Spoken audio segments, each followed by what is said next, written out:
من ترک صلاۃ متعمدا فقد کفر. میرے رسول نے حقیقت بیان کی، فرمایا جس نے ایک نماز بھی جان بوجھ کے چھوڑی اس نے رب کے رب ہونے کا انکار کیا، اس نے کفران نعمت کیا. یہ حقیقت ہے، کوئی کلیریفیکیشن نہیں، کوئی وضاحت نہیں. جو نماز نہیں پڑھتا جھوٹ بولتا ہے، غلط بیانی کرتا ہے. جو شخص رزق حرام کما کے کہتا ہے کہ اس کے بغیر گزارا نہیں چلتا، وہ جھوٹ بولتا ہے. اس لیے کہ رب فرماتا ہے جب تجھے پیدا کیا ہے تو تیرا رزق میرے ذمہ ہے. اللہ فرماتا ہے کہ لا یکلف اللہ نفسا الا وسعہا، میں کسی پر وہ بوجھ نہیں ڈالتا جو اٹھا نہ سکے. نماز فرض کیا اس کا مطلب ہے ہم پڑھنے کے قابل ہیں. اس نے ہمارے ذمہ داریاں لگائی ہیں تو مطلب یہ ہے کہ ہم ذمہ داریاں ادا کرنے کے قابل ہیں، ورنہ وہ کہتا ہے میں وہ بوجھ ڈالتا ہی نہیں جو تجھ سے اٹھایا نہ جائے. اگر چاہتے ہو کہ زندگی میں اطمینان ملے تو خدا را حقیقت پسندوں والی زندگی گزارو. یہ فضاؤں میں زندہ رہنا، ہواؤں میں اللہ بڑا معاف کرنے والا ہے، اللہ بڑا کریم ہے، معاف کر دے گا. تو بھئی یہ بات صحابہ کو بھی پتا تھی، یہ اہل بیت کو بھی خبر تھی، تو وہ تو ایک ایک بات کا لحاظ کرتے تھے. یہ غوث اعظم کو بھی پتا تھی، یہ ان کے والد کو بھی پتا تھی جنہوں نے کسی کا ایک سیب کھا لیا تھا تو 12 سال اس کے گھر میں نوکری کرتے رہے. انہیں نہیں پتا تھا اللہ بڑا کریم ہے، معاف کر دے گا، ایک سیب ہی ہے نا. تو حقیقت پسندی آپ کو سکون دے گی. اور اگر آپ نے اپنے آپ کو غیر مطمئن کیا ہوا ہے، بات کچھ اور ہے، اور آپ نے اپنے آپ کو ڈال کسی اور طرف لیا ہے، تو پھر آپ کو سکون مل سکتا. سکون حقیقت پسندی میں، اصل میں سکون ہوتا ہے، اداکاری میں سکون نہیں ہوتا. تیسری بات سنیں، اگر آپ چاہتے ہیں زندگی میں مطمئن رہیں تو دنیا داروں سے امیدیں توڑ دیں، اللہ اور اس کے رسول سے امید وابستہ کریں، اولیاء اللہ سے امیدیں وابستہ کریں، صحابہ اور اہل بیت سے امیدیں، اللہ اور اللہ والوں سے امیدیں، دنیا داروں سے امیدیں. آپ کو پتہ ہے دنیا دار کی تباہی کب ہوتی ہے؟ جب انہیں خوش آمدی مل جاتا ہے. چودھری کا بیڑا اس وقت غرق ہوتا ہے جب اسے چودھری کہنے والے زیادہ ہو جاتے ہیں. سیٹھ صاحب اور نواب صاحب بیچارے تباہ تب ہوتے ہیں بھولے پن میں، جب ان کے دائیں بائیں ریلا ہوتا ہے سیٹھ صاحب کہنے کا. لوگ انہیں کھانا چاہتے ہیں، پیار ان کا نہیں ہوتا، ان کی جیب کا ہوتا ہے. محبت ان سے نہیں ہوتی، ان کی کرسی سے ہوتی ہے. ضروریات کا پیار ہوتا ہے، تباہ کر دیا جاتا ہے. ہماری ساری توقعات دنیا داروں سے وابستہ ہو گئی ہیں. ناراض نہ ہونا، پیروں نے، مولویوں نے، درویشوں نے، انہوں نے بھی سیٹ رکھے ہوئے جلسوں کی صدارت کرانے کے لیے. یعنی مذہبی جلسہ ہے، اس میں بہت زبردست پڑھے لکھے صاحب تقوی عالم کا خطاب ہے، اور کی صدارت وہ بندہ کر رہا ہے جس نے عشاء کی نماز بھی نہیں پڑھی. وہ بندہ صدارت کر رہا ہے، کیوں؟ اس لیے کہ اس نے لاکھ روپیہ دیا محفل میں. خدا را دنیا داروں سے امیدیں چھوڑ دیں، ورنہ آپ کمزور پڑ جائیں گے، آپ کی امیدیں ٹوٹیں گی. کتنا کمزور ہے وہ شخص دو چار ہزار کے لیے کسی بندے کی چاپلوسی کرتا ہے، اس کے پیچھے بھاگتا ہے، خوش آمدیں کرتا ہے تھوڑے سے نوٹوں کے لیے. دکھ سکھ میں کام آئے گا اس کام کے لیے. میرے رسول کریم علیہ السلام نے فرمایا جس نے بندوں کو راضی کرتے کرتے رب کو ناراض کر دیا، اس کی دنیا بھی گئی اور آخرت بھی گئی. اور فرمایا جس نے بندوں کی پرواہ نہیں کی، اللہ کو راضی کیا، فرمایا اگر رب راضی ہو گیا تو لوگوں کے دلوں میں بھی محبت پیدا فرما دے گا. کیا ضرورت ہے خوش آمد کرنا دنیا داروں کی، سیٹوں کی، نوابوں کی، چاپلو. اور میں آپ کو ایک بات بتاؤں، ہوتا پتہ کیا ہے؟ یہ جو حب جا اور حب با ہوتی ہے نا، اس سے پیٹ نہیں بھرتا. آپ کو اگر خوش آمد کرنی ہے تو پھر آپ کو ساری زندگی کرنی ہے. پھر ان کو بھی پتہ ہوتا ہے کہ تعلق کس بنیاد پر ہے، اس میں کبھی بھی خلوص پیدا نہیں ہوتا. آپ بے چین رہتے ہیں، بے قرار رہتے ہیں، آپ کو تکلیف رہتی ہے ہمیشہ. کبھی بھی دنیا داروں سے امیدیں وابستہ نہ کریں. ایک بات سنیں بڑی شاندار، امام غزالی نے لکھی ہے. امام غزالی فرماتے ہیں کہ ہارون الرشید نہ حج کر کے واپس آیا بغداد میں، تو کونے میں حضرت بہلول دانا بیٹھے تھے. رش بہت تھا، مجمع بڑا تھا. حضرت بہلول دانا بھی سڑک کے کنارے بیٹھے تھے. تو سپاہی کہنے لگے یہاں سے اٹھ جاؤ. فرمانے لگے ہارون الرشید کی زمین نہیں، زمین میرے رب کی ہے، میں کیوں اٹھوں؟ وہ قریب سے گزرا تو سلام لی. تو آپ نے اس کا پروٹوکول دیکھا تو فرمانے لگے ہارون الرشید تجھ سے تگڑے تگڑے موٹے موٹے پروٹوکول میں نے لوگوں کے دیکھے ہیں، اور یہ جو تیرے دائیں بائیں آج تیرے نعرے لگا رہے ہیں، یہ پہلے ان لوگوں کے نعرے لگایا کرتے تھے۔ اور تھوڑا وقت گزرنے دے، جو تیرے بعد آئے گا نا، یہ سارے پھر ان کے نعرے بھی لگائیں گے۔ تو جھوٹ کی دنیا میں زندہ ہے، ان سے تو نے امیدیں وابستہ کی ہیں، یہ کل اس کے نعرے لگائیں گے۔ اس کے دل پہ بڑا اثر ہوا، گھوڑے سے اتر آیا، آگے کہنے لگا حضور آپ نے مجھے بڑی اچھی نصیحت کی ہے، میرا دل بڑا ٹھنڈا ہوا ہے۔ میں نے سنا ہے آپ مقروض ہیں، کچھ لوگوں کا قرض، تو مجھے کوئی حکم ہی کر دیں۔ آپ ہنسنے لگے، فرمانے لگے یار تو بڑا ہی بیوقوف ہے، بڑا ہی بیوقوف ہے تو، میں تجھے نصیحت کر رہا ہوں تو مجھے الجھا رہا ہے۔ حضور کوئی حکم کر دیں۔ کیا خوبصورت انداز ہے رب کریم کے بندوں کا۔ حضرت بہلول دانا فرمانے لگے تیرا رب کون ہے؟ کہا اللہ۔ تو فرمایا میرا کون ہے؟ کہا اللہ۔ فرمانے لگے یہ تو نہیں نہ ہو سکتا کہ اللہ ہارون رشید کو دیتا رہے اور بہلول دانا کو بھول ہی جائے۔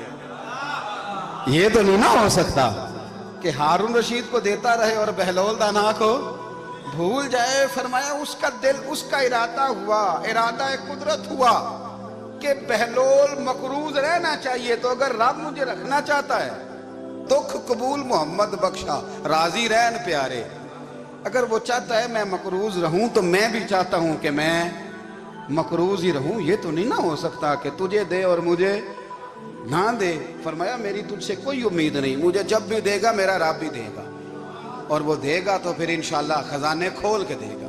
دنیا داروں سے امیدیں وابستہ کرنا، لوگوں کے پیچھے، یہ چھوڑ دیں، آپ بے چین رہیں گے، بے قرار رہیں گے۔ اللہ والوں سے ضرور امیدیں وابستہ کریں، اس لیے کہ ان کے پاس جو کچھ ہوتا ہے وہ دراصل رب کا ہی ہوتا ہے۔ لیکن سیٹھوں سے، نوابوں سے، سیاستدانوں سے باز آ جائیں، ہماری بڑی امیدیں وابستہ ہیں۔ میں اکثر کہتا ہوں جتنے پھیرے نوکری کے لیے دنیا دار کے دروازے پہ لگائے ہیں نا، اس سے کم دفعہ مسجد میں نفل پڑھ